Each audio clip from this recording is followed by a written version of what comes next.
Can you pull up, David, can you pull up the first PowerPoint?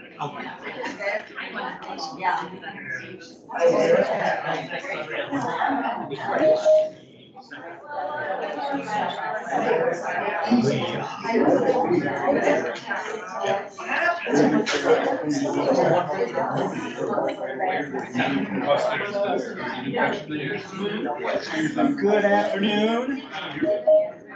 Thank you all for coming today.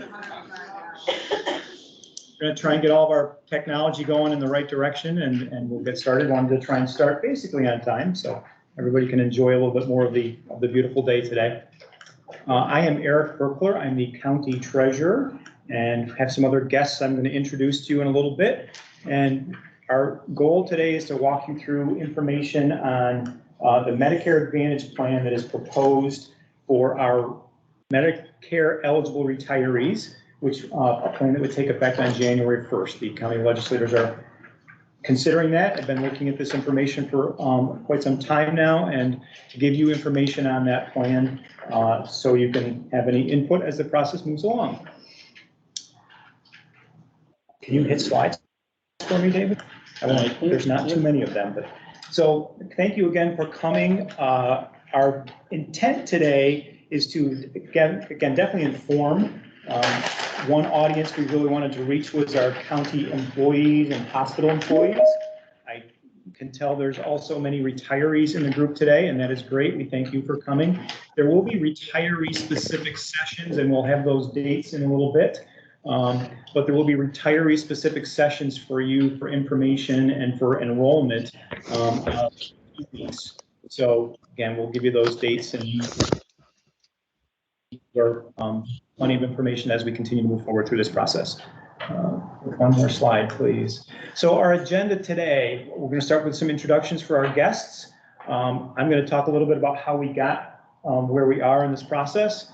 The Broome County Alliance is the group that we are joining. I think Doug is on the phone remotely on the video. I don't know if Kevin's joining or not. And so he'll talk a little bit about the group. Kevin's there too also. Thank you very much. So we'll let them talk about the Broome County Alliance, which is the consortium we're joining for this plan. David Cinto is here from United Healthcare. I think this is my introductions at the same time. We're going to have some examples of how this plan works, the coverage, which is going to be presented by Susie Phillips and Robert from our healthcare consulting firm, GKG.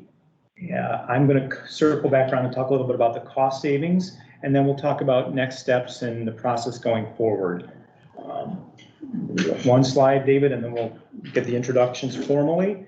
So there are most of those folks. I also want to point out JJ Hodgkinson. Where are you, JJ? Most of you know her. JJ is our benefits manager, and she is the guru from my perspective. So she'll answer any questions that anybody else can't today. I'll try. No pressure. As mentioned, Susie and Robert from Gilroy and Kiernanite, and some of you might not be able to see that screen. I apologize. We can get you the presentation later. There's not a lot of slides. Do you want me to dim it, or the lights? There's a lot. We can try that. That helps. So Susie and Robert are here. Gilroy, Kernan and Gilroy is our health insurance consulting firm. They have been working with the county and hospital on our insurance many years and helped guide us through this process. Doug Bullman and Kevin McManus, as mentioned, are with the Statewide Purchasing Alliance, and they are introduced us to this Broome County Purchasing Alliance. There's many acronyms today. And David Cinto, as mentioned, is from United Healthcare. Next, David. So I just wanted to kind of bring you up to how did we get here. And I'll start with just a little bit on how coverage currently works for retirees, Medicare eligible retirees. Let me step back one bit first. We have a self-insured health plan. So that means we don't buy coverage from Excelis or United Healthcare. We have our own pool. It's called a self-insured plan. Medicare eligible retirees are just members of that plan. When they hit Medicare eligible age, 65, Medicare then covers their expenses. This plan becomes their secondary insurance. Okay, now they're letting me in. Okay, yeah, bye. So at that point, Medicare really, again, becomes the primary payer. Our plan still pays the premium equivalent it's called, for that person or that family. So our premium equivalent is about $2,900 a month. So even though Medicare now takes over most of the costs and the burden, our plan still needs $2,900 a month for them to be members. So that's expensive when we are just the secondary insurance. So I think that's important to think about when we transition, and someone else will explain this a little bit more later, but when we transition to this plan, the United Healthcare insurance becomes the primary healthcare. Medicare is not even the primary at that point. And I say the logic to that, if you think about that, the cost and the plan is got this large burden but Medicare really is the payer. I can tell you for me, I'm still only 3 years into this. It just didn't make sense as to why we would be doing that. So, and again, I think as we learn more, you'll see that also. I wanted to share one statistic, which is just an easy Google search. In the United States, I think there was about 63 million people Medicare eligible age. 48% of them are using a Medicare Advantage plan. So if you go around Lewis County or Jefferson County and ask 10 people you know, almost 5 of them are going to be using one of these plans. They're not using Medicare directly. I thought that was pretty interesting. Just a couple of pros and cons. Again, I found as I was doing my research, the Medicare Advantage plan basically covers everything Medicare does, but they often have some add-ons also. Possibly dental care, possibly vision care, podiatry, etc. This plan might not have every one of those, but that is a feature that Medicare Advantage plans can bring. There are some disadvantages. I think one that comes up a lot, and again, we'll hear about that today, is your provider a member of the plan? Are they participating? That's what's talked about often as a disadvantage, and we'll talk about that later. How did we start down this path with the Broome County Purchasing Alliance? They've been, and again, I think Doug and Kevin will touch on this later. I think the alliance came about maybe 3 years ago. I think this is their 3rd year of the plan with United Healthcare. They actually reached out to us, I think it was in September, about a year ago, just to probably say hello. I'm not even sure if we could have joined the plan at that point, but we heard about them about a year ago. Kevin McManus is a former Broome County employee. He then reached out again, I believe it was in June of this year, and just said, I don't know if he reached out to myself or Ryan Pichet, but we're out there. If you want to learn about this Broome County Alliance, let's get in touch. We got in touch in the middle of early July. We realized that the timing to get involved this year was going to be very quick. So we turned to our GKG partners and said, can you help us analyze this? So GKG and Spanny, Doug and Kevin, as quickly as they could, took a look at all of our data for our health plan, for our retirees in the health plan, and put together an analysis to determine if this change would make sense for us. And again, maybe one of them can speak about it later, but I think a few years ago, the financial aspect of this might not have been as positive, but things have changed in the healthcare world. Pharmaceutical drugs have gotten much more expensive. That's a big driver of the benefit to this. So in a week or two, they put together an analysis to determine if this would make sense for our plan. They came back to us, I think it was in about late July, with a go-ahead, yes, this definitely makes sense. So from late July forward, then we had to introduce this to our county legislators. That first went to a legislators committee in middle of August, and it's moved forward from there. So really, this has been a very quick process over 2 to 3 months at the most. Quick because for us to participate starting January 1st, we really had to move along. We had to get approved by our county legislators, and they've taken the initial steps to do that, and then approved by the Broome County Purchasing Alliance to join that group. Technical details, but we need to join their group on January 1st, even though our health plan's normal year is June 1st. So again, also the reason why we had to kind of make this transition quickly. So that's how kind of the process over just a few months of how we started to work with the Broome County Purchasing Alliance.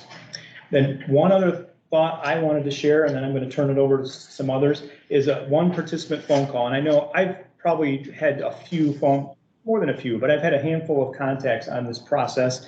JJ's had many more, and I'm sure others in our team have had a lot of questions and comments from current employees and retirees. But one I had was an individual that called me up, and about the first thing she said was, Eric, if you're suggesting this, I'm going to trust you, and I think this is probably going to make sense. I said, thank you. That's great to hear. I appreciate it. The other thing that she said that really stuck with me was, can I join this plan? And she said, I'm retired, but I'm 63. And I said, no, I'm sorry. You have to be Medicare eligible at age 65. And she was like, are you serious? I really want to join this plan. It's going to save me money, and it's going to be good coverage. So that was very interesting to hear a person say that. She might have to wait a couple of years, but hopefully she'll be able to participate when she can. That's some information from me on Medicare Advantage, and we're going to turn it over next to, I think, Doug and Kevin. Okay. Good afternoon. I'm going to give the shortest introduction I've ever given to Doug so that we can have more time for questions and answers. Most of you should be happy. I'm Kevin McManus. I'm the former Deputy County Executive in Broome, and that's where I first met Doug. Quickly, Doug saved us tens and tens and tens of millions of dollars and gave us better quality programs in healthcare. And in this day and age, you really don't hear that. It's almost too good to be true. But a few weeks ago, in our local newspaper, there was a large above the fold headline, healthcare costs, retiree costs going up in New York State again. Could not be more of a perfect time to look at this type of program because the coverage is no doubt tops in the market and it costs less. Doesn't sound like that could be true today, but it is. Lewis County's going to get a 5-star program and they're going to be saving money. The quality of coverage is second to none. We've been doing this for almost 2 terms now, and we have had 0 complaints. Doug Bowman's been doing this for 30 years, and he's the one that crafted this idea. So I want to turn the program over to Doug and let him give you the once over the Broome County Purchasing Alliance, and he'll be able to answer any detailed questions. If there's any questions about what they did for Broome, savings or quality of coverage, I can answer those. But with that, I want to give you Doug because he'll give you a great detailed coverage of the Broome County Purchasing Alliance and Spanny. Thank you, Kevin. Thank you for inviting me here to address the actives and the retirees. And I would like to thank Eric for all of his diligence on this project. It's been spot on, and there's a lot of work to these projects. I pioneered this platform for Medicare Advantage programs, specifically for retirees, because my parents are retirees of a municipality, and I know how much they value that health insurance, especially during their retiree years. And I wanted to make sure that there was a platform out there because in the marketplace, I get to see this county, that county. I get to see 15 counties. I get to see 20 cities, 5 towns. I get to see a lot of different plans and a lot of different setups. And the pricing for these retiree coverages were all over the board. I mean, we see them anywhere from $650, and in your case, where they're blended in with the actives in the $2,900 range. I felt we needed to create a platform that would help stabilize both, you know, with a 3-year rate guarantee, which what our program offers, offered from the gate, and also some of the best coverages, and take all the areas where a retiree can get hurt by an out-of-pocket expense. Take all those out of the equation and offer the Lexus of coverages to make sure that we take care of our retirees and that this program is sustainable for our retirees going forward. And that was the premise behind how the Broome County Purchasing Alliance was created. And we did a formal RFP. We went to the entire marketplace, United Healthcare was the shining star for us. They won the bid, and in 2021, we began the process of bringing groups in. So for the first 2 years prior to starting this alliance, we created a case study with our local towns, cities, villages, and our county, and lumped all of our data together to try to create this case study to learn on exactly what we wanted to offer on this platform. And United Healthcare came through during that RFP process, and they were selected as the carrier for the Broome County Purchasing Alliance. We now have over 40 groups in with about 7 counties, including Lewis County coming in and Cortland County coming in this year. So we're excited. We've had the same situation, it seems like, year in and year out. We're now going into starting our 3rd year in January of 2024. And we see all of the same questions, the same fears, the same anxiety over, is my provider going to be in there? Am I going to have to change my prescription drugs? Will I be able to get coverage? What hospitals can I go to?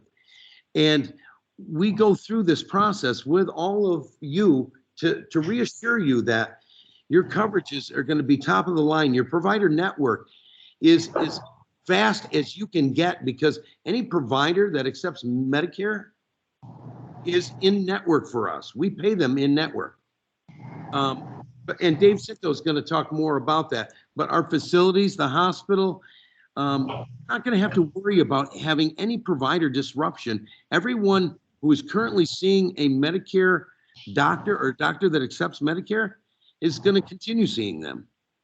Our prescription drug formulary is as generous as it gets, because we don't want you to have to change your prescriptions. We want to do what's in your best interest and what you and your doctor want.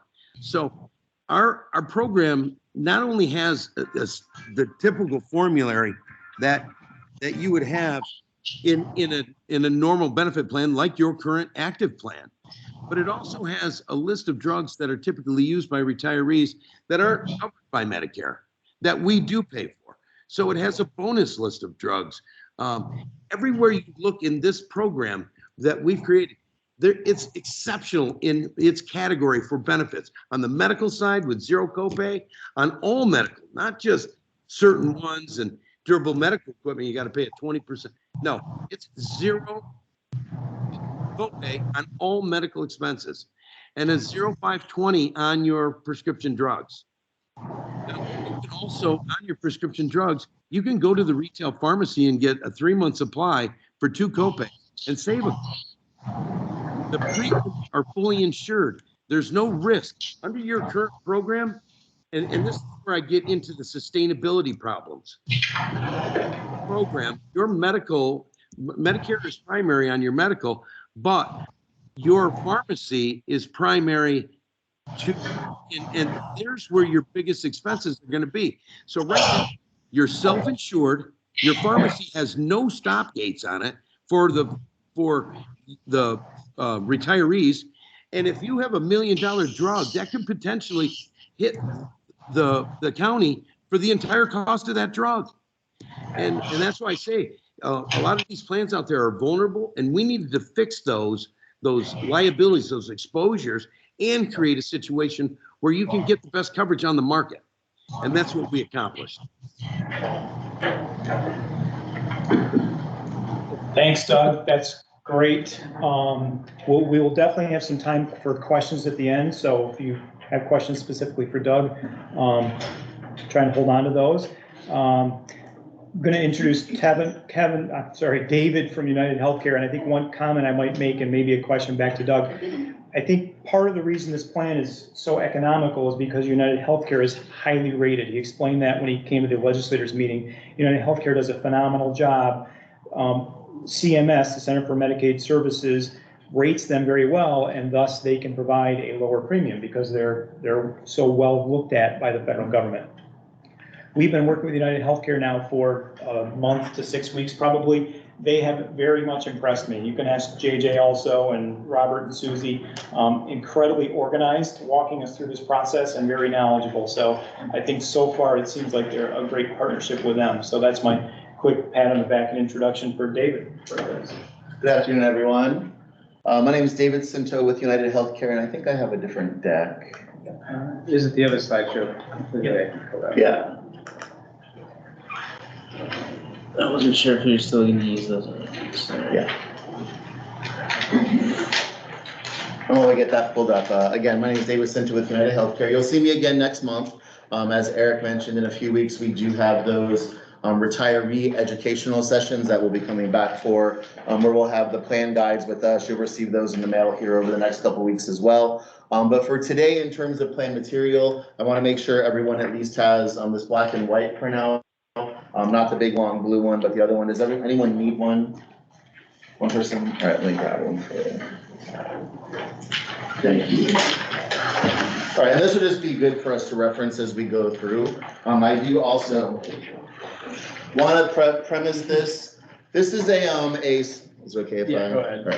All right. This is a very high level overview of the plan. It is not meant to be the in-depth, get in the weeds, nuts and bolts of the plan. That is what the October sessions are for. Of course, we will answer whatever questions you do have at the end here, but I just wanted to let you know, we've got about 10 slides here. That's not all we're going to be going over with you in general. So next month, like I said, we have those other sessions. But to discuss Medicare Advantage plans in and of themselves. So what is a Medicare Advantage plan? We get a lot of questions from all of the different groups, as Doug mentioned, that come on to the BCPA. So a Medicare Advantage plan is basically also known as Medicare Part C. If any of you go on Medicare.gov, or if you look through the Medicare New book, you'll see Part C called Medicare Advantage and vice versa. They're interchangeable there. And what it is basically all of your Part A Medicare benefits, all of your Part B Medicare benefits rolled into one plan with your Part D prescription drug coverage, but administered by a private company.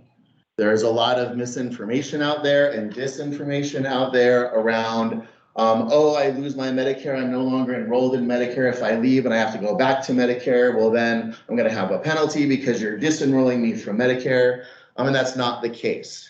To be enrolled in a Medicare Advantage plan, you have to have Medicare Part A, and you must be enrolled in Medicare Part B, and you keep paying your Part B premiums. The reason for that is because Medicare is subsidizing the care on the back end. One of the reasons that the premiums are so much lower for the county is because CMS, the Centers for Medicare and Medicaid, provides per member per month funding to United Healthcare that says, since we as Medicare are not processing claims, since you are now the sole payer, here is X number of dollars per person. We use that towards your care along with whatever the remaining premium is, in this case, that the county would be paying. So what you see the county paying is really just a portion, a really small portion of the overall funding that we get from Medicare Advantage as a whole.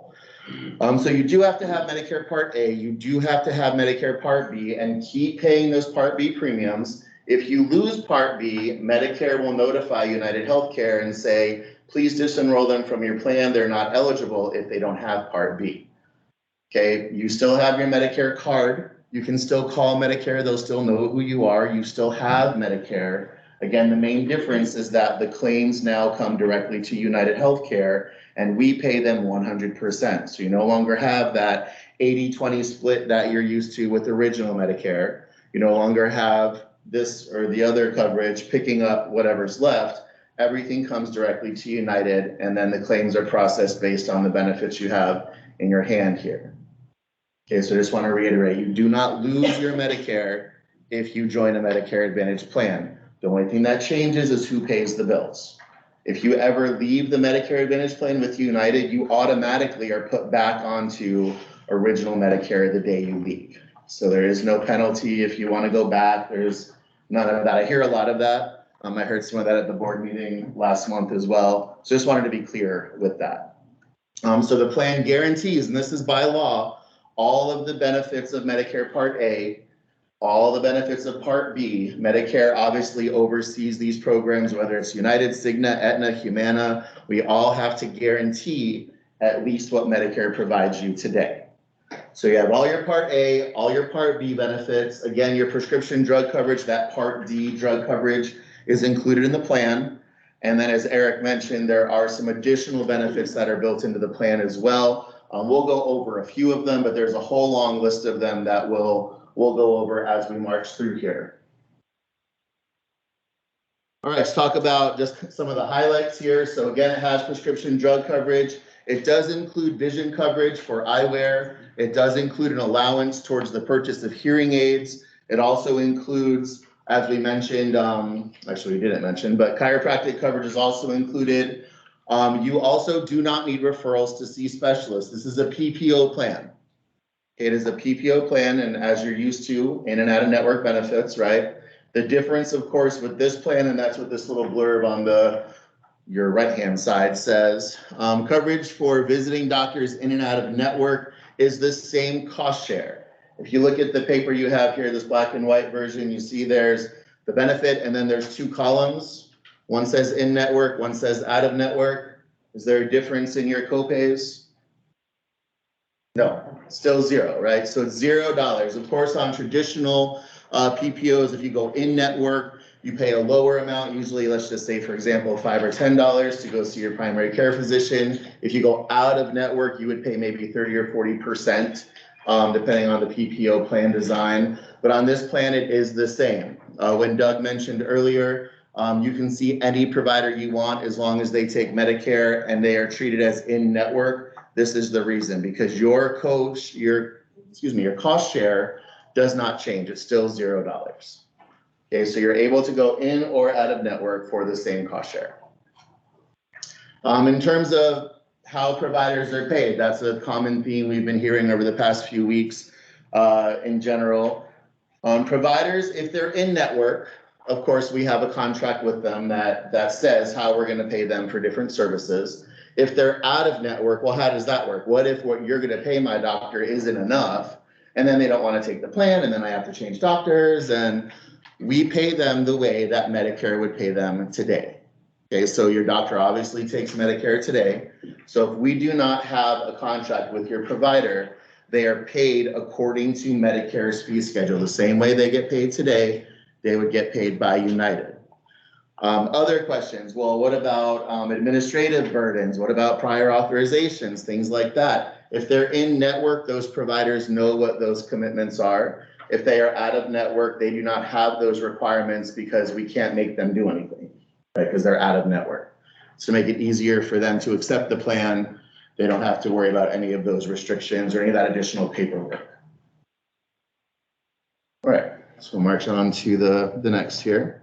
Plan benefits, I won't spell out every line, but again, $0 copays on all of your medical services. They are all $0. Another question we've received, well, I shouldn't say received, but that we hear often, is there a lifetime maximum for the plan? Can I max out my coverage for the plan? The answer is no. Even before the Affordable Care Act was passed back in 2010 or that time frame, there were no limits allowed on Medicare Advantage plans, and that continues to be the case today. So if you end up having $3 million surgeries over the course of 1 year, you can't kick you off, you don't max anything out. Next year, it all starts all over again, and we just keep on keeping on like we normally would. So there are no limits to the amount of coverage that you're eligible to receive. If you want to call out just on emergency room and urgent care, they do provide you worldwide coverage for those services. We'll reiterate that again next month, but since we're staring at the screen, emergency room and urgent care, you are able to go outside of the country. If you end up in an emergency room or urgent care there, you would go ahead and pay for your services received because, of course, Medicare doesn't work outside of the country, but United would reimburse you for those services when you return back to the U.S. So just a FYI on that one. Preventive services are also included here. This is just a small snapshot of some of them. Annual physicals, annual wellness visits, immunizations, breast cancer screenings, colon cancer screenings. There's also a program included that is called Member Rewards. And every time you get a preventive service done, depending on which one it is, you're eligible to receive a gift card in the mail that you can use towards whatever you'd like. It's a Visa gift card that gets reloaded as you do certain preventive services throughout the year. You can use that at Walgreens, Walmart, take your grandkids to the movies, however you'd like to, but that's included as well. And you'll hear more about that next month. And once you get your plan information, you'll hear more about that also. But just wanted to throw that in there. So preventive services are included also. Some additional benefits that are included, of course, Medicare covered podiatry, chiropractic care, vision services, hearing services. On the hearing and vision, I do just want to clarify for the next couple slides we're going to go over any medical conditions of the ear, any medical conditions of the eye. There are no limits to the number of visits that you can. I keep looking for the projector. There's not a projector, it's the TV. You're trying to stay out of the light. The vision service, so if you have glaucoma, macular degeneration, anything like that, if you go to see your eye doctor once a week, once a month, once a quarter, whatever that is, you will be able to continue doing that. The same is true with any hearing medical conditions you may have as well. I clarify that only because the next few slides talk about your vision exam for eyewear, which is 1 a year, and a hearing exam to see if you need hearing aids, which is 1 a year. And sometimes people think we mean you can only go to your doctor 1 time a year in general. So if you have any medical conditions, you can go as often as you need to. Just wanted to clarify that as well. As we just mentioned, so there is vision coverage included in the plan. Not only do you get your annual eye exam once every 12 months for a $0 copay, you then also have the ability to get either eyeglasses with a $70 allowance or contacts with a $105 allowance every 12 months. It is, again, a PPO, so you can go out of network or in network to get your eyewear. We will just add, sometime if you go out of network, the doctors will, or the facilities will ask you to pay up front and then get reimbursed. Some do, some don't. Some Walmarts do, some Walmarts don't. So depending on where you go, if they're out of network, they may ask you to pay up front, but then you can always get reimbursed. But you do have eyewear allowance included within the plan as well. To jump into the drugs here. So your copays, and this is going to be on the fourth page, if you're following along in the pamphlet here. So tier 1 medications.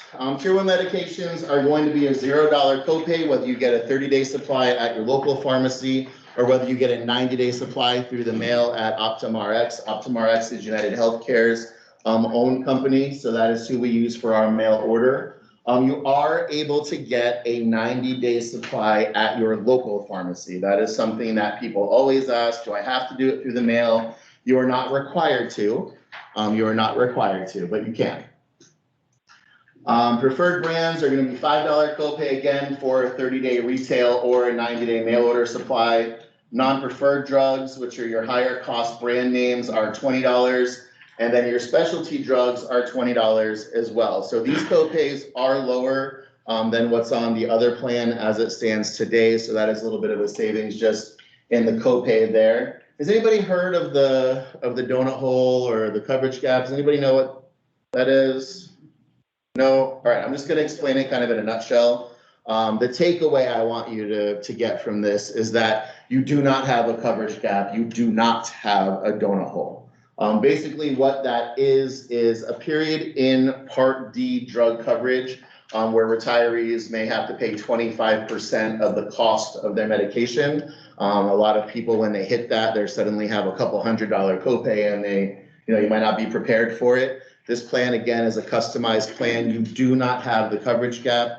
You will continue to pay your same copays throughout the year. The reason I want to specify that is as you talk to friends, as you talk to your doctors, as you talk to your pharmacists, they may ask you that question. Do you have a donut hole? Does it have a coverage gap? The answer is no, it does not. Okay, I just want to make sure you're kind of armed with that information in case you get asked. You do not have a donut hole on the plan. You will continue to pay your normal copays. All right, Renew Active is another, now we're going to get into a few of those add-on benefits. Renew Active is a gym membership benefit that is included in the plan. If you want to see what facilities in the area We'll take the insurance. The website is uhcrenewactive.com.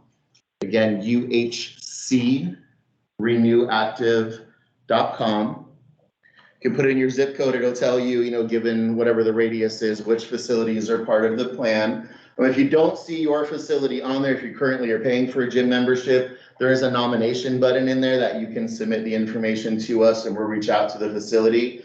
So the benefit is, let's say you're going to a gym today and you're paying $20 or $30 a month towards that. If they're part of this plan, then starting January 1st, you would no longer need to pay that monthly membership and you would be able to use the gym just as you normally would. Also, this does travel. Do we have anyone in here that goes south for the winter? Anybody? A few people? You can bring this with you, right? So the plan in and of itself is national. It's all 50 states and US territories, but that applies to the fitness benefit as well. So if you are spending a few months in Florida for the winter and you want to use the gyms down there, you can do that. If you end up in Arizona or Texas or wherever you may go, you can bring this benefit with you. It is not just one gym that you can use. It's any of them that are part of the program. Just wanted to call that out there also. Healthy at Home. So this program is basically a post-discharge benefit. If you are discharged from an inpatient hospital or an inpatient skilled nursing facility, for 30 days thereafter, you have access to 28 home delivered meals through our national meal delivery vendor. You also have 12 one-way rides to medically related appointments. So 12 one-way rides or 6 round-trip rides. And then you also have 6 hours of in-home care. And this isn't just home health care. This can be to help do laundry, to help bathe, to help clean up the house a little bit. It's separate from your home health benefits. That's included also. So again, for 30 days after your discharge, you have access to all of these benefits. The thing that I like most about this, and if you're coming next month, you'll hear me say the exact same thing, is that this benefit resets. Every time you get discharged, you get the same benefit all over again. So it's not that you get 28 for the year, it is per discharge. So if you go to the hospital in January, get discharged in February, you have all these benefits. God forbid you go back into the hospital again in June, you get out in July, you get this all over again. Okay, so it repeats throughout the year. It's not limited. Is this for all United Healthcare programs or just? This is mainly for, well, there's no clear answer there because individual plans that you see advertised on TV, some have this, some don't. But on the BCPA plans, this is one of the features. So it's not all plans, but this plan, yes. And where would we, how will we know if that, how do we know who's gonna give us rides? So what we work with a national vendor who would come pick you up and bring you to your place. So when they offer that in Lewis County or they? Yes, yeah, no, yes, absolutely. So that's one question we get a lot, especially in the more rural areas as well. Do you have vendors in our area here? And anytime that we bring on new counties or new populations, we ensure that our vendors have coverage for those places. So yes, we would make sure that transportation is available, that home care is available, the meal delivery is available, yes. And the information will be available before January. Yes, yep, absolutely. Yeah, so we'll have our plan guides that you'll get in the mail, and also that we'll have at the meetings next month. That'll go over more information, and then there'll be a whole host of information available online, and you'll get all kinds of information from us constantly. I only ask because I know of someone that has AARP, United Healthcare, and tried to do the meals, and it's not offered in our area. Oh, okay. Through them, so that's why I was asking. Yeah, no, so these we would make sure that they are offered. Yeah. Is that gonna be a list of vendors in their plan guide on the website? No, so it won't be a vendor that you get to pick a vendor. We will notify a vendor that they need to send meals and they will arrive to you in the mail. So there, it's not a delivery truck. You get 28 home delivered frozen meals that come that way. We don't get mail every day. Well, sometimes they come from FedEx. They tend to run a little smoother, I've heard, so. Well, we'll try our best to get your meals to you. How about that? I can't control the mail, so. But yes, but this is an included benefit in there as well. So it's not a vendor, it's not a list of vendors, but our, so for instance, our transportation vendor nationally is Motive Care. Right now, our meal vendor nationally is Mom's Meals, and they make sure that things get where they're supposed to get. Good question. United Healthcare Hearing. So this is one of the additional benefits, and I only have one more slide after this. So there is a hearing aid allowance of $500 included in the plan. You may hear that and say, $500 isn't really a whole lot of money when you're trying to buy a hearing aid. But the United Healthcare hearing benefit is two-pronged. If you've been out on the open market for hearing aids, you know they can be from $1,500 up to $3,000, $4,000, $5,000 per device. United Healthcare Hearing, of course, since it's United Healthcare owned, provides name brand hearing aids at significantly discounted prices. And so hearing aids starting around $699 per device. You can then use that with the $500 allowance every 3 years that you get, and it can bring that overall price down significantly. You do have to use a United Healthcare hearing provider. You can get your prescription from any audiologist, doesn't matter whether they're United Healthcare hearing or not, but when you actually purchase your device, it does need to be from a UHC hearing provider. If there's not one locally, you can mail the prescription or fax it into United Healthcare Hearing, and they will mail you your hearing aids directly. So there's a couple different options there if you don't have anyone around. But that's included also, yeah. Is that per year? No, it's $500 period. Okay. Yeah, no, $500 period. Okay. All right, and then lastly, this I just wanted to provide as just resource information for you. This is the website you can go to today. It's uhcvirtualretiree.com. Again, uhcvirtualretiree.com/RA. One more time, I know that's small, uhcvirtualretiree.com/RA. And basically it's an online health fair. It has information on what is a Medicare Advantage plan. It has information on Renew Active. It has information on house calls, which we didn't cover here, but it's an in-home visit with a registered nurse. It has information on how does it work with providers. There's videos up there of members who are currently on the plan. There's a whole lot of information available on there just for you to go take a look at if you want to just peruse around and find more information out. So just wanted to, again, provide that. And I think that was it for me. Is there someone? Yes. Yeah, what exact plan is this? I know there's like different plans, but is it like? So the thing about the plan that we're talking about here is that it is a customized group plan. So there is no, if you go to United Healthcare's website and you want to find the plan, you won't find this plan because this is customized specifically for the Broome County Purchasing Alliance.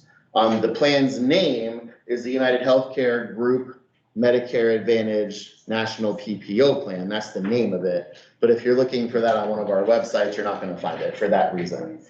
You will be able to once, well, we have not only that website I just provided, but there will be a recording of the presentation that we're doing next month that will be available for anyone who wants to listen to it. There is a just general online website with United. It is retiree.uhc.com, where you can go look up pharmacies and providers, et cetera. And that's where you will ultimately be able to register once you get your ID number. And that website again was retiree.uhc.com. That will follow you and then, no, go ahead, you can, your second one. Oh, well, when you're, oh, there you go. I wanted to know on dental. Like, So- what does that exactly mean? So dental on Medicare, Medicare does not really cover dental, not the way that you and I would think of dental. It does not cover things like fillings and cleanings and x-rays and things like that. It's really only if it is medically necessary. And even that is to the degree of, let's say you need to have surgery and you have an infected tooth. You know, before you have your surgery, they check to make sure you don't have any infection. So they might see that Medicare will pay to have that tooth removed, but they won't pay for things like crowns and fillings and replacing the tooth or dentures, things like that. So it's really medically necessary dental that's included in the plan. It doesn't include kind of what you and I would normally think of with dental. Yes, ma'am. Yeah, I wrote down, did you say that the plan would only pay the amount that Medicare would pay? Like right now, if we have a bill Medicare, what they don't pay, our other insurance does pay? So we would pay your providers according to what Medicare would pay them today. Yes. And there is, and I think the follow-up, I think there is no secondary then, Right, the individual is not responsible for any 20% remaining. Right, so there is no, okay, let me re-answer that question. So the question, when you say when you're gonna pay providers what they receive today you have Medicare pays their 80%, and then you have a 20% responsibility, which then gets sent to your other insurance. They process whatever portion of that they do, and that equals 100% to the provider. On our plan, there is no longer that 80-20 split. We pay 100% of the charge. So for example, let's say you go to your primary care doctor. The bill is $100, right? Medicare says, okay, well, the amount we're going to allow them to be paid based on the Medicare fee schedule is $50, okay? So 80% of that Medicare will pay, and then the rest would get billed to Excellus in this case. Excellus would pay that, and then that equals the $50 that Medicare would allow them to be paid, maybe more depending on what Excellus pays. So next year, that same doctor you go to, they bill $100, Medicare says, we're only gonna pay you $50, but we're gonna pay them the full $50. So it's not us and then someone else, it comes directly from us, but it's all based upon the Medicare fee schedule. So they're not gonna get the 80% of what the fee schedule is, they're gonna get the whole thing, but just from us. But we would end up still having a bill. No, you have $0 copays. That's what your benefit. With the balance billing aspect of it. So balance billing is separate. So there is a degree, I used to say an amount that Medicare does allow providers to bill above the Medicare allowed amount, and that is 15%. If the provider does bill that, United will pay it. So you should not have any balance billing, period. If you get a bill on this plan from United or from your provider, you should give us a call because you shouldn't get a bill. Ever. Yes. Ever, correct. For your medical services, yes. So quick follow-up to that, and thank you, by the way, for going through Yeah, of that, course. it's very clear. So you have a United Healthcare network. Do we know, we have an idea, we're in Lewis County, obviously, upstate New York, central New York. Do we have an idea of how many providers, at least in Lewis, Jefferson, accept United Healthcare? To a certain degree, it doesn't matter, because even if they don't, as long as they accept Medicare, Right. it's still, from a patient's, from a retiree's perspective, it's still going to be zero. Right. But the balance billing component could come in, I think, and this is a question, but I'm walking down a road here. Right. If there is a doctor who doesn't accept United, who doesn't accept Medicare's payment in full, do you still eat the difference of that bill? So if your provider doesn't accept Medicare, then that is when this doesn't apply. Okay. That's why we say they have to take Medicare. It has to be a Medicare provider. Because if they don't take Medicare, then they can charge you $1,000 for that office visit, and Medicare can pay them $50, and they'll say, cool, we don't care. Where's the other $950? You have to use a Medicare provider, whether it's a United Healthcare contracted provider or just any Medicare provider. And the reason for that is because to accept Medicare means those providers have agreed to that fee schedule. So they have said, yes, I will accept $50 as payment in full for that primary care visit. And we know what to pay them because it's Medicare's fee schedule. So that is the one requirement. You have to use a Medicare provider. If you get a bill for any additional amount above zero, again, that's when we should get a call, because you should not be getting any bills back. Ever. Again, those are for Medicare covered services. Now, if you go and you get plastic surgery, well, that's not a Medicare covered service, right? So that's not going to be covered. So just, keep it in perspective there. Yes, sir. Perhaps you can explain something to me, because I've actually experienced this. Sure. In the state of Florida, my wife had a heart attack. Mm-hmm. We had Blue Cross Blue Shield and Medicare. Right. We had absolutely no problem. None, not a question.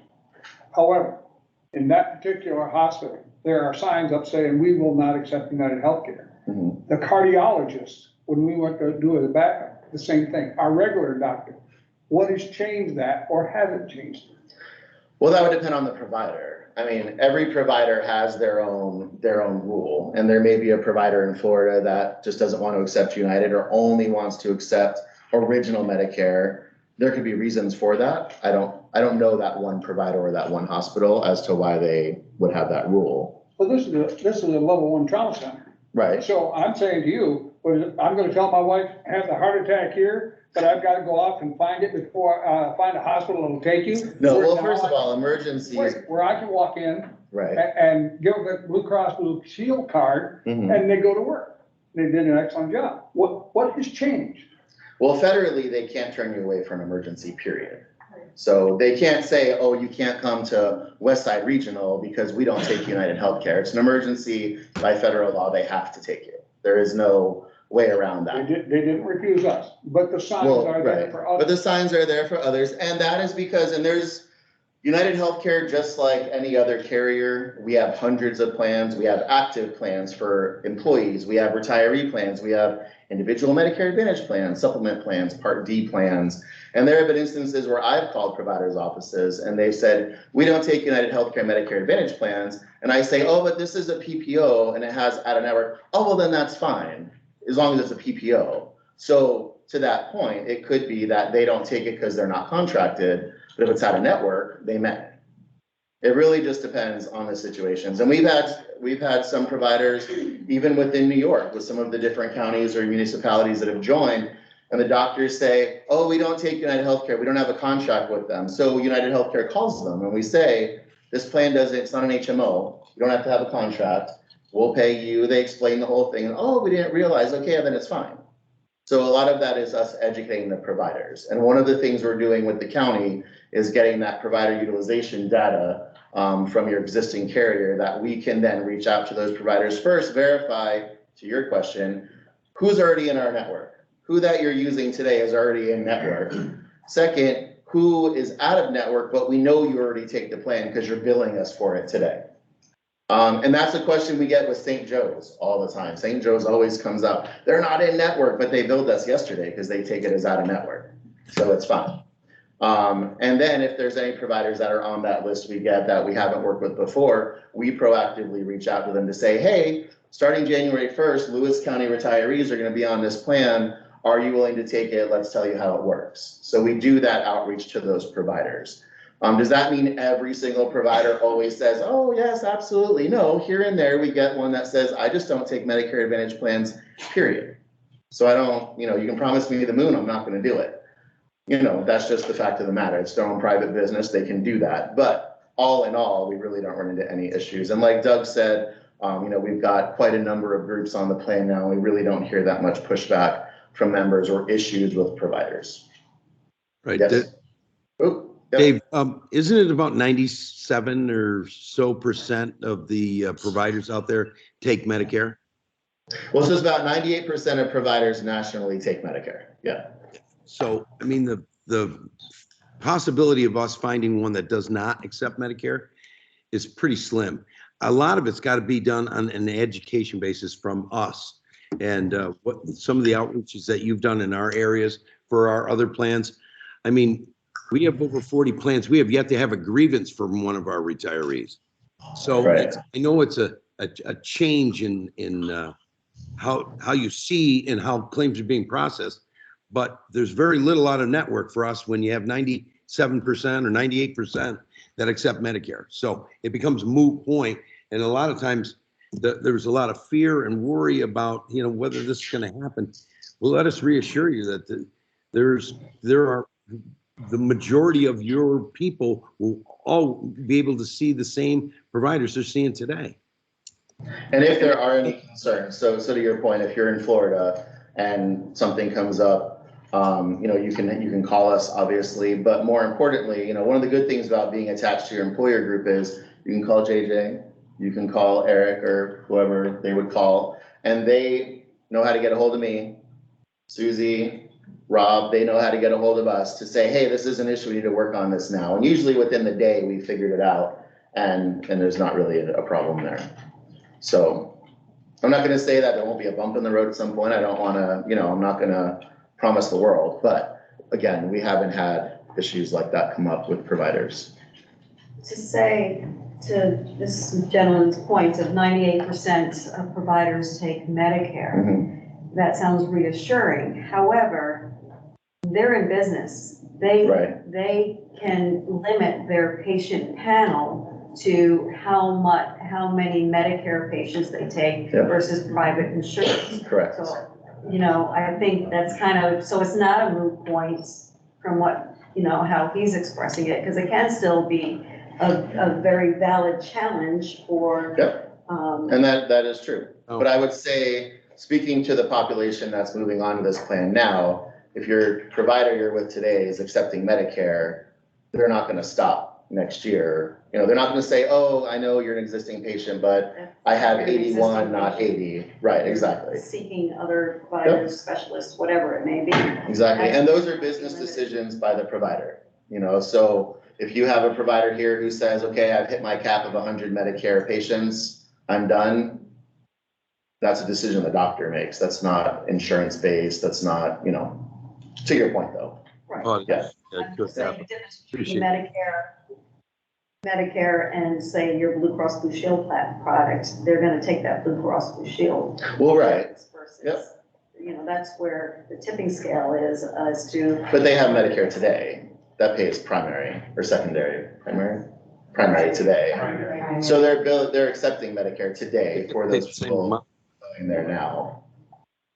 I'm sorry, I didn't hear what you said. Doug, I didn't hear what you said either. Doug, what was that? The providers are still getting paid the same amount. So to them, it Right. doesn't matter who it comes from anymore. I mean, that's the changes in the healthcare marketplace. It used to mean so much more. We'll go here and then yes. Yeah, just pivoting for a minute Yeah. to prescription drugs. Obviously, there's a different formulary when you move, and based on the co-pays, it doesn't really matter if they have a preferred and goes to a non-preferred. Mhm. But just for the sake of the retirees, so they fully understand, I'm assuming the packages are going to be mailed out. Yep. Is there perhaps an 800 number or a Yes. dedicated website that can check on the drugs that they're currently taking? Because I don't know, could there be excluded drugs under this?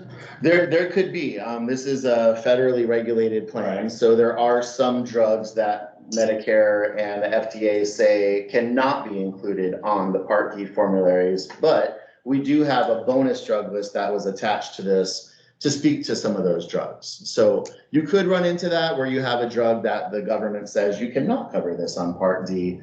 But again, there's typically alternatives available to that drug. But ahead of time. Yes, but ahead of time. So in the next couple of weeks, you will be receiving, as I mentioned, your plan guides. On that plan guide will be a 1-800 number where you can call and go over your whole list of doctors, go over your whole list of medications. You know, ask whatever question you may want to with those agents over the phone. And then again, we'll be back in the middle of August, October, the 16th and 17th, to do the larger presentation where we will also have those plan guides.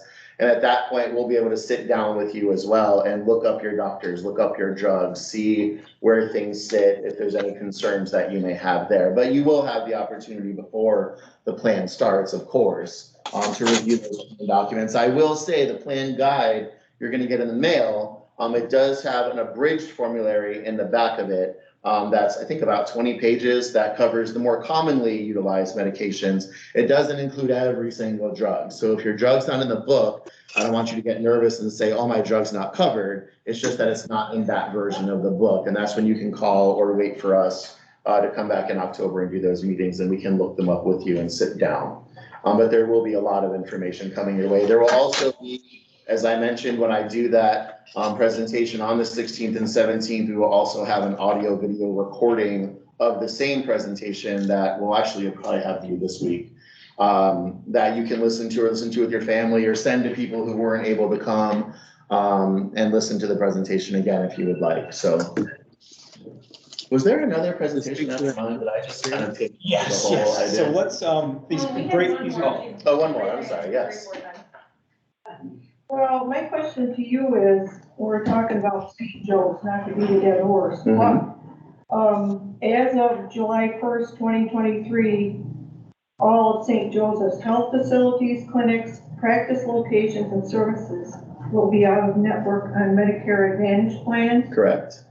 So, because United Healthcare is not paying the amounts that St. Joe's needs for whatever services I receive. Okay. So You just told us that if it's out of network, who picks up the tab? If it's out of network, we pay them what Medicare would pay them, Only what Medicare will pay them. right? So why would they take less than what they? Okay, so much like any other provider. So let's take your Excelis providers today. This is just a hypothetical with numbers. I'm just picking this. It's not, don't go look these numbers up. You go to your primary care physician today, they charge $350 for your visit, right? My doctor does that. I see the bill and I'm like, really? I saw you for 3 minutes. $350 for just my 3-month checkup. United Healthcare pays them $140 and I then pay $35. So he's not getting 350 because his contracted rate is less than that amount. That's just what he as the provider agreed to accept as payment in full. Medicare works exactly the same way. St. Joe's for whatever service is going to charge what you're going to see on the bill, but then they agreed with Medicare, okay, for this service, we're going to pay you X. And St. Joe's has said, okay, we will accept that since you're Medicare as payment in full. So St. Joe's right now is out of network with United Healthcare. They're accepting the plan, this Medicare Advantage plan, but we're paying them according to how Medicare pays them because we know that they have agreed to accept that as payment in full. So St. Joe's has agreed upon that just because that's the way that insurance works with the providers, all of them, the same way. Yeah. Now, when it comes to the negotiations with United Healthcare, they're talking about, many different sides of the house. You've got Medicaid products, Medicare products, you've got active employee products that are all part of that same negotiation. And, everyone has their own way of viewing the situation. But as it stands now, St. Joe's accepts this plan as out of network and you are not going to get balanced bill because we are paying them what Medicare pays them. I had one more question on the prescriptions. Sure. Right now, with our plan that we have something called Save on SB through Lewis County that helps with, say, if there's an amount left after Medicare pays, that Blue Cross Blue Shield pays on the drug, then Save on SP is another program that Lewis County has to assist you with whatever is left over. Are we gonna have that in your plan? Is it for specialty drugs? It is, Yes. AJ? For specialty Yeah, for drugs. specialty drugs, yes. Right.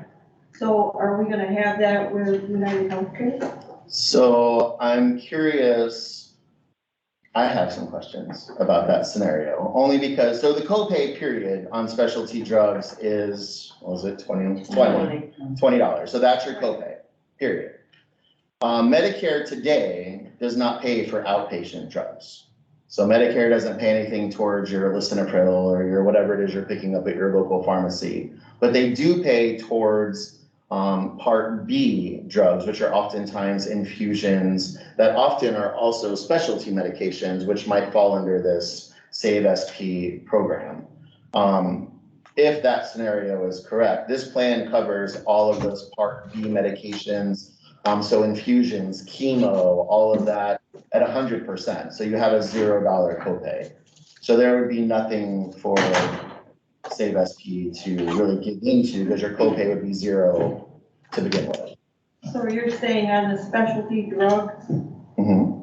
between Medicare Part D, Mm-hmm. your Medicare Advantage plan, you're gonna pick up the tab? So if it's Part D, if it's an outpatient drug that you typically pick up at your pharmacy, or maybe gets mailed to your home, the specialties. Specialty pharmacy. Right, the specialty, those would be $25, or sorry, $20, sorry.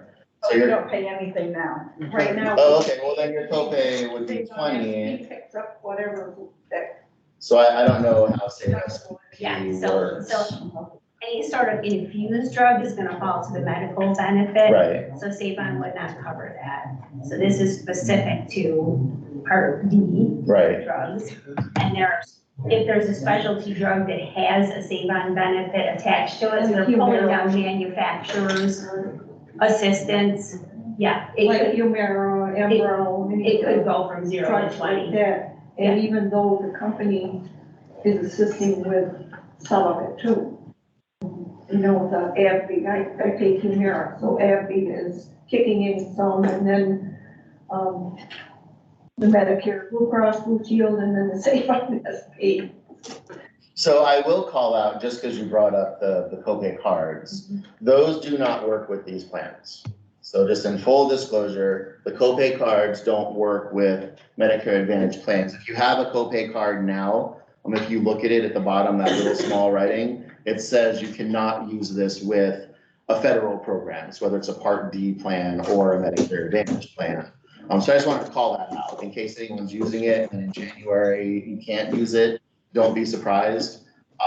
What some people do, and again, this is up to the pharmacy, is some people will simply not run that prescription through the insurance at all, and they'll just use the copay card because it pays for the whole thing. That's an option you do have, but just in full disclosure. So if you're using a copay card now to help cover whatever the copay would be, you would not be able to do that with this, and it would have a $20 copay. So it sounds like in some instances, some individuals, depending on their medication, could see a copay where maybe today Save SP covers that.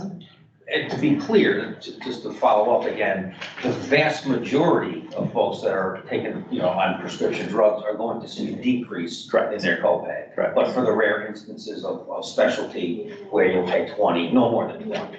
Right. So let's move on. We have a couple more pieces of the program. Before we move on, I think I'm going to talk a little bit about savings, which I think, to Scott's point, it is possible. We just heard an example that someone might have to pay a copay where they're not today. Many people are going to save on their monthly premium. So there's a balance there. If you're saving $4,000 a year in your monthly premium, a couple of $20 copays, you might be okay with those. But Susie, I think Susie's going to do the next Yes, piece. just for a couple of minutes. She's going to go a little bit through the comparison of what we have today and the United Healthcare plan. We've kind of probably already got a feel for it, but she's going to go through kind of a line by line. I don't know if she's going to cover every line, and this is on the larger sheet of paper that you were handed out. It's so small, I don't think anybody will be able to read it. So certainly, David is the expert on this new plan design, and you're gonna get all of the information you need in your plan guide and the meetings that are scheduled for October 16th and 17th, and virtually some other days, right? But what I did, and certainly this is not everything, right? It's going from 4 pages here to 1, but we just picked out some of the highlights to show you how the current plan covers the benefit. And we've got the domestic tier, right? So if you're using Lewis County General Hospital or its affiliates, that would fall to the domestic tier. And then we've got the in-network tier. So if you're using an Excelis provider that's not Lewis County General Hospital, it would fall to this benefit level. And then in the last column is the new Med Advantage plan. So again, this is not everything, just a quick peek for you. What you're going to see is that the domestic level of benefit looks very much like the Med Advantage plan. But if you're using Excelis, the Excelis in-network tier, you're going to see some real improvements by moving from that tier to the United Medicare Advantage plan, especially on the prescription drug benefit. So that's what this is. If we run out of copies, we can maybe grab a copying machine down the hall and make a few more. So again, so much more in your plan guide and the document that David brought, but just a quick comparison for you. One question, it's supposed to be beneficial. My wife takes 12 meds a day because of our, 7 of them are the specialty. I pay nothing now. So this plan is gonna improve me so much that I'm gonna pay $20 for 7 of those every month. That's helping me. That's a little over $2,000 a year that I'm paying out now that I'm not gonna be, or I'm not paying out now that I'm gonna be with your plan. I think we're gonna have to do the line-by-line analysis for your family to say, is it, not all drugs are covered by Save-On, has to be an eligible specialty drug. So I think gonna have to do the analysis drug by drug to say, would it go from 0 to 20? There's more, you said, 7 of them will. So that's $20 times 7 per month. So how is that plan helping me? And how many other people are in this room are in the same boat? Every single drug your employees take is a special. 7 out of the 12 are, yes. David, why don't we take a look at his individual situation and see what we can do and how it would be handled? Well, yeah, that's, yes. We get a list of all that. Yeah, Let's- and maybe there are alternative drugs that could be used. We can do this in private if this isn't something you feel comfortable sharing here at this meeting. We can do it after the meeting or, you know, it's up to you. But yeah, yeah, we'll do that privately. Private. So definitely individualized concerns, absolutely. And as you said, you can walk through those privately with David. I think the 1-800 number, when United Healthcare releases that, you can have one-on-one conversations. We're gonna talk about next steps very soon. There are gonna be about 8 more sessions, if my math is right, that United Healthcare is gonna present. So definitely, we wanna make sure everybody gets their questions answered. There are gonna be circumstances where it might not be, for one specific situation, it might not be better. We can't guarantee, that's for sure. Well, Eric, one point I'd like clarified is, are all specialty drugs in the same bucket that he's talking about? Or are some specialty drugs covered by UCH that weren't covered before? I would need to look at what drugs they are. But there are specialty drugs that you were gonna cover. Well, yes. That are not, Yes. that were not previously covered. There are also special. Excelis's formulary, but there may be drugs that aren't covered now that will be. It could be that those specialty drugs maybe fall into a lower tier, so they're not specialty on our formulary. We'd have to just look at the 7 drugs, which we can do afterwards. So just because she's on what he considers specialty drugs doesn't mean that they're not covered. Well, and it's not that they're not covered, it's just that they might have a copay. It's what the doctor said is not covered and is a specialty drug. They prescribed it specifically for her. So it's not like an option. Right. Well, we don't know that it's not covered, we just might have a copay. So we'll look at it after the session. We'll sit down with them and go over it. David, a lot of these specialty drugs, the manufacturers have programs where they'll even cover your copay. And that may be what you're in with your Save On program. And United may have a similar situation with that same manufacturer. Let's take a look at your situation and see exactly how it would be paid. I wanted to bring this up many times, but much of this material is already on our county website. We'll get today's information on our county website after today, but the 4-page plan summary that you have is already there. The 200-page RX formulary is on the website. The bonus drugs are on the website, and we'll put today's information on there also. Definitely want to continue to make sure we provide you information so you understand how it all works. I wanted to just give you a quick summary of savings. That's important, but what everybody gets for their coverage is obviously the most important thing. What we wanted to start by thinking about was, would this transition be a savings for our health plan? As I mentioned at the beginning, we have a self-insured health pool, and it's, the retirees are part of the pool along with active employees, and all of those participants have to balance each other out in order to make sure the plan is sustainable. I think years ago, this was considered, and at that time, it was maybe questionable whether this would make sense for the plan. As mentioned earlier, GKG and Doug's team at Spanny analyzed all of our data for our retirees to determine if this would make sense, and they came back with the conclusion that we believe it will. So that was what triggered us to move forward. They've estimated about $2.3 million a year in savings for the plan. That's a good savings. I've got a number up there. The plan today, last year's plan year was about $17.5 million of expenses. So that's a very high percentage of the plan. So from that perspective, it made sense to look at this. It's going to be beneficial for the health plan. And that's kind of what, again, what triggered us to continue moving forward with this transition. In addition, this is definitely just an added benefit, but the Broome County Alliance participates in a New York State Shared Services Program. So for 1 year, the first year we enter this, the plan would, the county/hospital would get a 95% match from New York State for what is saved.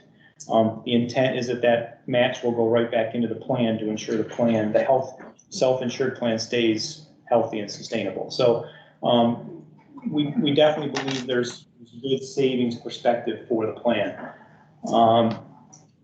To talk a little bit about individuals, JJ again is the finance guru on this stuff. She literally has a participant by participant list, and our calculations show about $900,000 per year that retirees will save on their premiums. Okay, that's not on, to Mike's point, that's not on co-pays. There aren't any other payments for services, but for co-pays for insurance, we didn't or for pharmaceuticals, we didn't analyze that. We just analyzed premiums. So $900,000 a year for all the retirees combined. I list out there a few examples. There are many combinations of family individuals and family units that we are in the plan now. There's singles. There's two-person husband and wife that are both Medicare eligible. There's an current employee that has a retired spouse that's Medicare eligible. So there's many combinations, but just a few to point out. And again, these are specific individuals, but a county retiree, and I say an early hire, so someone who was hired a long time ago who pays nothing for their insurance, but they have a Medicaid eligible spouse, they're going to save about $2,500 per year on the premiums, on their monthly premiums. A county retiree who's a later hire, hired after 1991, that's the date, JJ. Again, with a Medicaid eligible spouse, they're going to save about $6,200 per year on their monthly premiums. Another example, a hospital retiree, later hired, not Medicaid eligible, but their spouse is, they could save about, they were expected to save $4,000 per year with this transition on the premiums. So from looking at all that information, again, it makes sense to continue working on this transition. Again, the savings is one component of it. How everyone's health care and insurance is provided is a very most important component of it. I think that's it for information we wanted to present. Well, sorry, we'll talk a little bit about next steps, timing. So going forward from here, the United Healthcare Call Center opens, and David, correct me on any of these dates. So the option to call into them is about October 2nd. So they'll publicize an 800 number. You can start to use that 800 number. And if you have specific questions you want to ask before that, let us know, and we will make sure you're able to get in touch with someone. The plan guide, which David has talked about, which is much more detail, 50, 60 pages with all of the details on this, will be available and will be mailed out to retirees in advance of meetings, which is the next thing we'll talk about. So that plan guide will be coming out soon. We then will be having, I think David is going to present, if not all of them, most of them, meetings for retirees to continue to learn about this and ask these questions. We're planning to have virtual meetings, so call in if someone's in Florida or if they're in Syracuse. You can call in, video in on October 13th and October 19th. And then in-person meetings, which are going to be right in this building again on October 16th and 17th. And there'll be 2 sessions each of those days. So 10 a.m., 2 p.m. for all of those sessions. You're going to get a mailing, or if you're a retiree, you're going to get a mailing, and we'll also publicize this for others. But retirees are going to get a mailing, we hope within a week, that are going to outline all those dates. If you want to participate virtually, it's going to have the link. You can participate virtually, so the information to ensure that you can participate in those meetings. If you can't participate in the meetings, again, let us know. We'll get you connected directly with United Healthcare. The meetings will be recorded, so you can view it that if you like. After that, United Healthcare continues to do their thing. They're going to submit every participant into CMS. I'm not exactly sure what that process is about, but I think, Medicare must have to approve. Once that's all complete, then they move forward to mail you ID cards and get you formally enrolled for a January 1st changeover. Anything you might add to that, David? No. And the meetings for the retirees, those meetings are going to walk through all of that and in detail. I think they're even going to talk about the card you're going to get, what you do with your old Medicare card. I mean, they're going to give you a lot more detail on what you do as if you're a retiree and how you make this plan work for you and how you make that transition on January 1st. So that's everything we have. I think the next slide says questions, so we can continue to do some more questions. And Vicki might have. Yeah, you make it sound like it's a done deal, but yet at the Board of Legislature meeting, it sounded like it really isn't until November 15th, they had to make a final decision. The legislators will be considering another resolution at their meeting in a week and a half, beginning of October. They're going to be considering another resolution to take a final step forward and tell the Broome County Alliance that we intend to join them. If they pass that, we'll continue to move forward. There is the opportunity that if we get into November and we decide this just doesn't make sense, then we can not participate. So, because in October, we still wouldn't have had our Correct. individual meetings, correct. correct? So yes, so we need So to why tell. are they doing that in October then? Because we need to make some commitment, and that's what the legislators, if they vote yes, the legislators will make a commitment to the Broome County Alliance on October 4th, whatever that I thought Tuesday they is. already did that in September. Their resolution in September was that they were going to evaluate it and take one more final action, so that's what they're going to do in October. If we legislators, United Healthcare, if we go through the informational sessions in October and retirees just think this is not going to work, then the county would reevaluate that. But you just said the decision's been made. You're just waiting for the process. No, I'd say. Well, yes, you did. You said, well, we're gonna go through this and we're gonna make that decision and then we're gonna join. If you go through the informational. The CSEA, as far as I know, has not voted on whether they're gonna accept it. And there is a clause that says greater, equal to, or greater than. And when it's costing, for instance, just me, $2,500 to start out, I can't receive any better help than what you're giving me. I think the best answer I can give you to that is if we go through the informational meetings and 200 retirees call their legislators and are saying this is crazy, the legislators have the opportunity to reevaluate. They're going to make a decision in October, and if they get feedback that this retirees are not going to like this, then they can change that. So you want 2/3 of the retirees to speak out, that's what you're saying? Because there's about 300 If that makes retirees. sense, I'd almost want to do a poll in here. How many people here think that this might not make sense? Can I just, can I just, I don't know. Let's take another question. can I Sue? just make a point? For those of you that traveled here for this meeting, the target audience here is the retirees, correct? Is that what you would? Wasn't supposed to be. Is that what you assume? So, unfortunately, the communication has been poor at best because we're here. How many current employees are here? Or maybe I should just say, how many retirees are here? Well, the Well, you've information, got virtual too. the information that I received was, this was for current employees to brief them on the program, and that the retirees would follow the schedule. Correct, I know, but my point here is that we are the targeted audience, the retirees. This information is very informative, thank you, very informative. Yes, it is. But we're having to wait to hear this, not until, supposedly not until October, because this wasn't, an email correspondence got sent to current employees. You have just, Eric, you just said that retirees are due to get a mailing until a week and a half.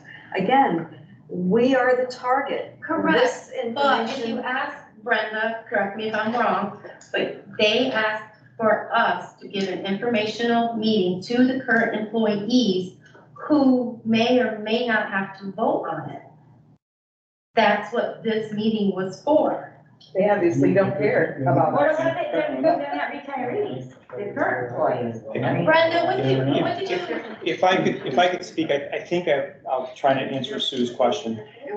Kind I of a think you're statement. asking- It's a statement of frustration of the poor communication to the retirees, where you reference your website. Again, there's a population of retirees, much older, that probably don't have access to or are computer savvy. A mailing is appropriate to send out as soon as possible and not having to wait or hear by word of mouth of what meetings might be. Yeah, and if part of the thought and statement is that retirees' meetings are not until October, we've moved this process along as quickly as we can, but also we needed to work with United Healthcare. There was a lot of things that have to go on behind the scenes. JJ spent many hours providing data to United Healthcare.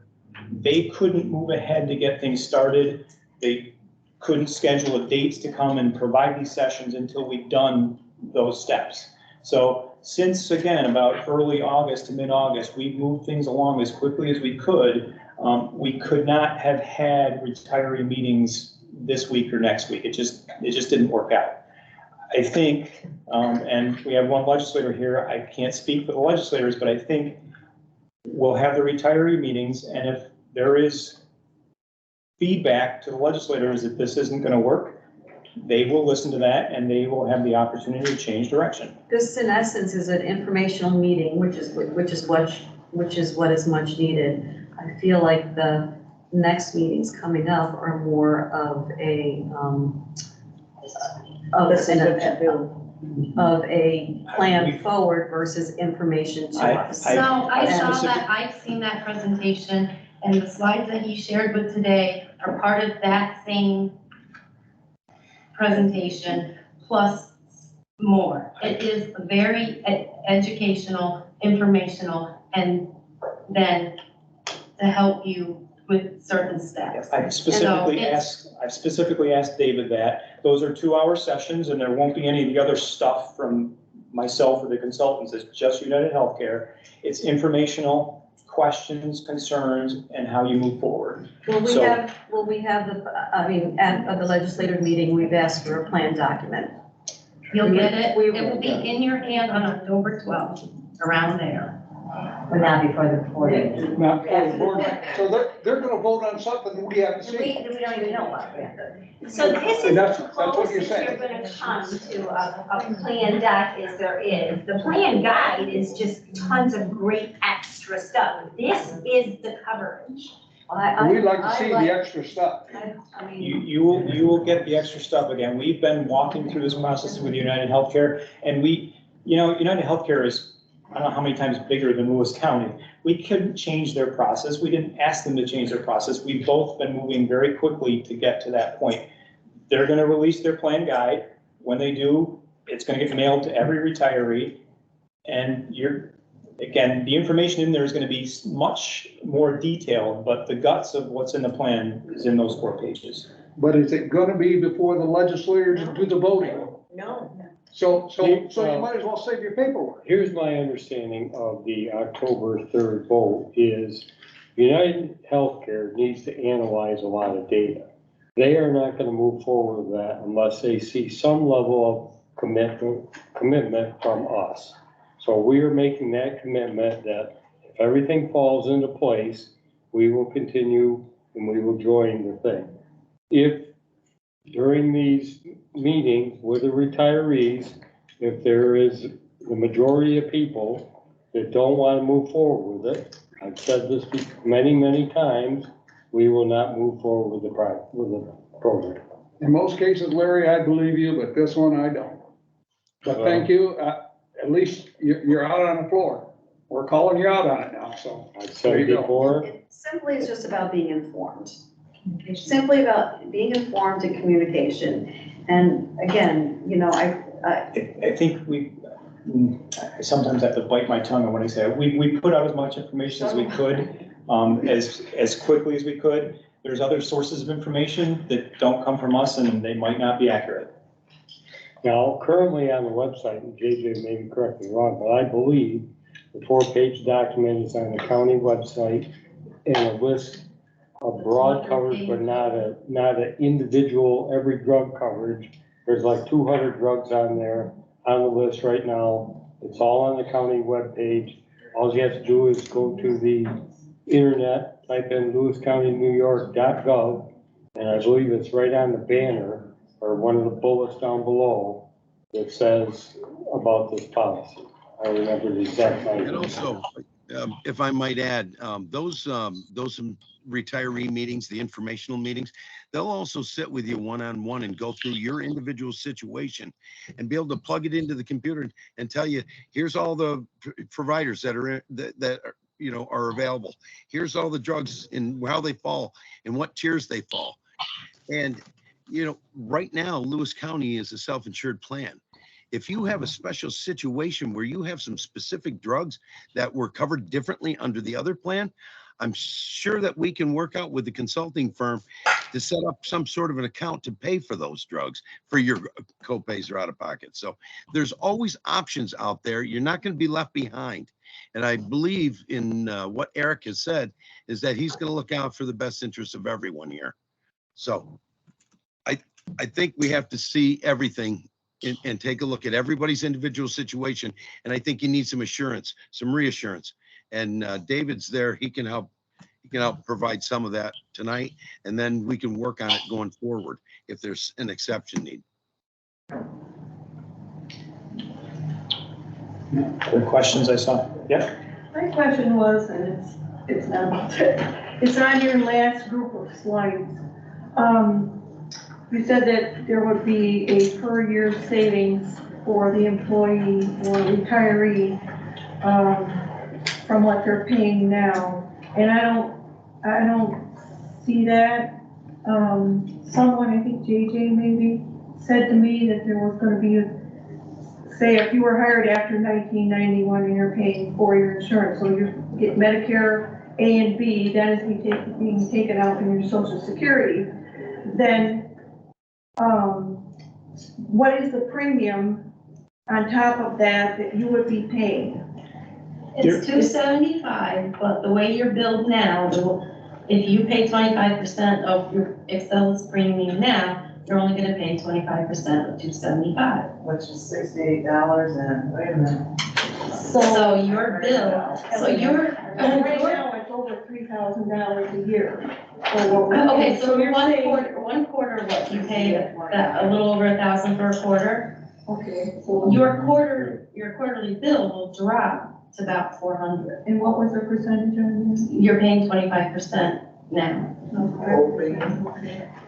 And that is, whatever it happens to be, like $700. I mean, yeah, you call me tomorrow, but. You want me to call you tomorrow? Call me tomorrow and we'll go over what you. Yeah, again, Currently are to. JJ has those dollars identified for basically every participant. So. Okay. Can I just add a tiny thing? So I know a lot of retirees aren't responsible to pay any percentage of their monthly premium equivalent, but for those who do, so if it's 25%, JJ, you're paying 25% of a monthly premium equivalent now, that for a single, close to $1,000 a month. That is now going to go to $275 a month. So you're gonna pay 25% if that's right, your particular contribution. So your responsibility is going to drop dramatically. And that's aside from any plan, right, share. So you have, there's very significant savings for anybody who's contributing towards their care.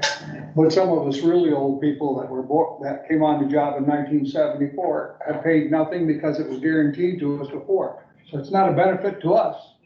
You are. You're still not gonna pay anything, okay? Right. I would hope not. You are I incredibly can't send any more help. blessed to have that coverage. Susie, are you gonna be it? By the You way, only work in Franklin. I don't believe it. I'm gonna try to. Oh, good. I don't think I'll be able to be in all of them, but I'm hoping to come up at least for one of the full days.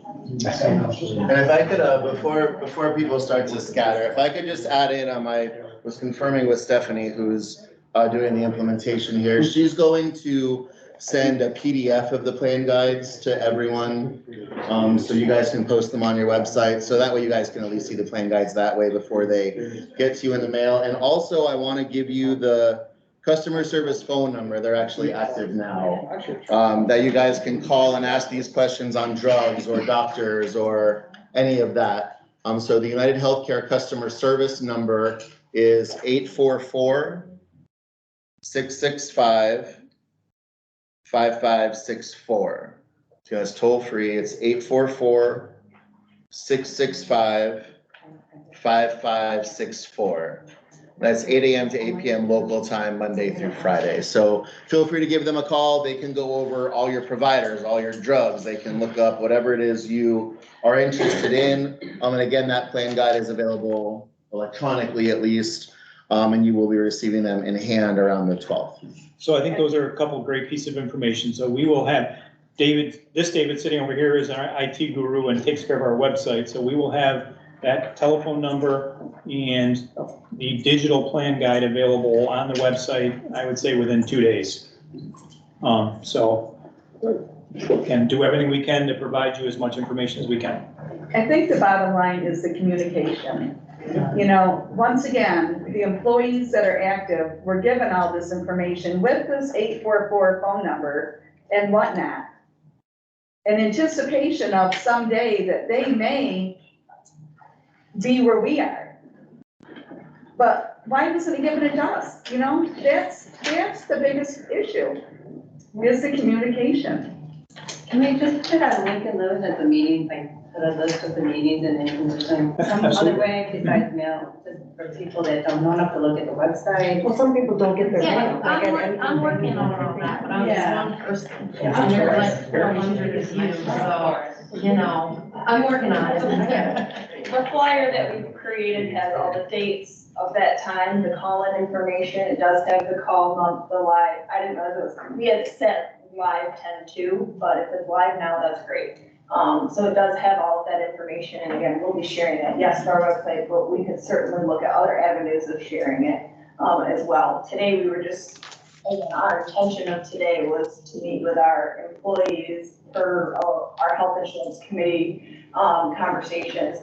So that letter was, the same letter that you had received was sent to our employees so that they knew what was going on, because many of them had no idea.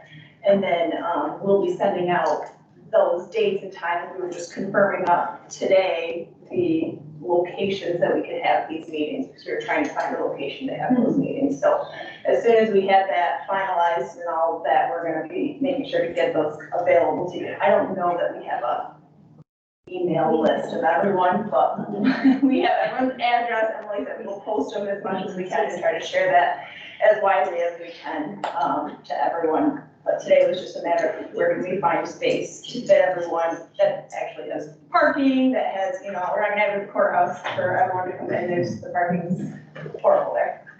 You know, various things. So we're trying to work through all of it as best we can and get that out to you as quickly as we can on that. I don't think we ever had Brenda answer the question that you had asked about the reason for the meeting, about if it was CSEA that, what? I don't remember what you said, but you were asking her and then it kind of got sidelined.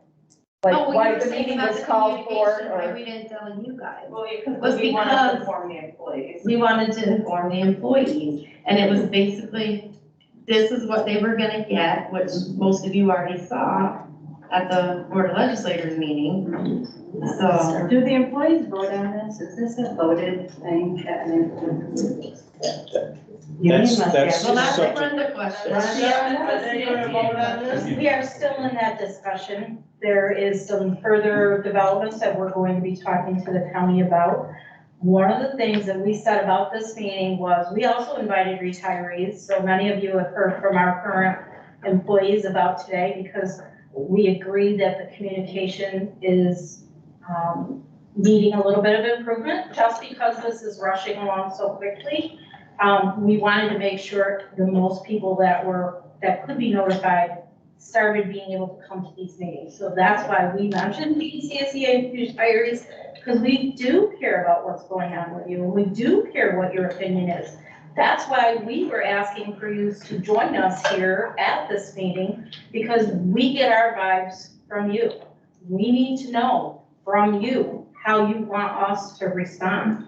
And so everything that we're hearing so far has all been very positive, other than we need to improve on the communication piece. And that's not a fault of any one person. It is a situation where this is just moving very fluidly, very quickly, and we do need to keep moving forward with it at this time to continue to gather the information and make sure everybody knows what's going on. I don't know if that was your original question or if I answered your question, but that's where we're I at. think we appreciate that you have included us, and this presentation today was really good. I mean, I personally feel like I know something that's going on now, whereas before, yeah, there were websites you could go to and you could look at stuff, but you didn't get any good comfort feeling from it.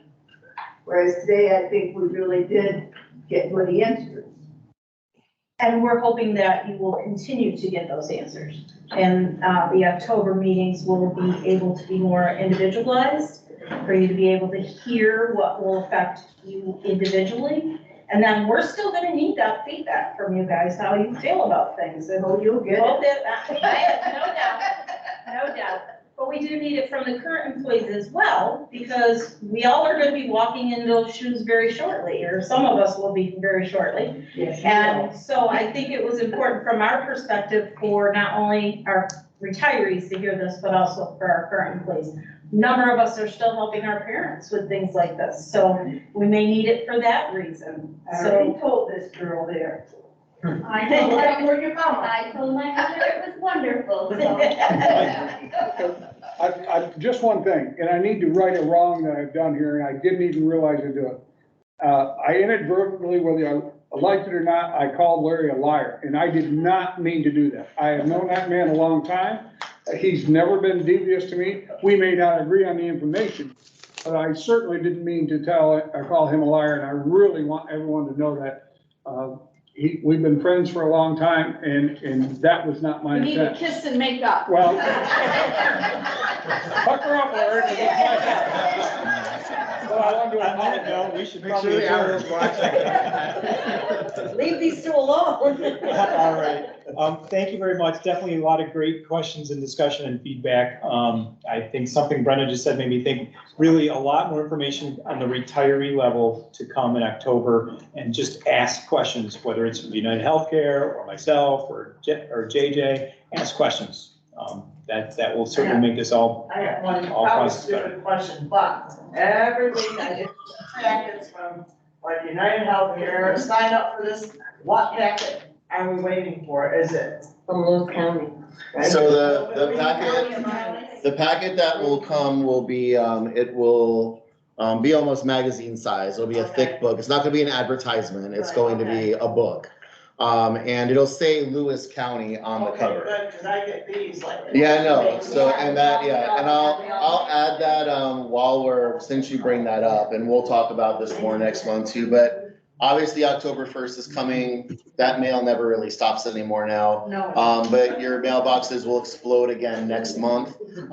Please be very careful what you sign up for, what you agree to if your phone rings, because the way that we're processing the enrollments is electronically. And so if you enroll in one of those individual plans, even unknowingly, it'll cancel out the enrollment into the Lewis County plan. So I just say that to just be very careful. What you get from us will be from United Healthcare, but it will say Lewis County on it. Okay. So that'll be your differentiator there. Another great question. Thank you all very much. Hopefully this was helpful, and we'll have more information. Sorry, I did that. I never even need. And I'm glad you said something.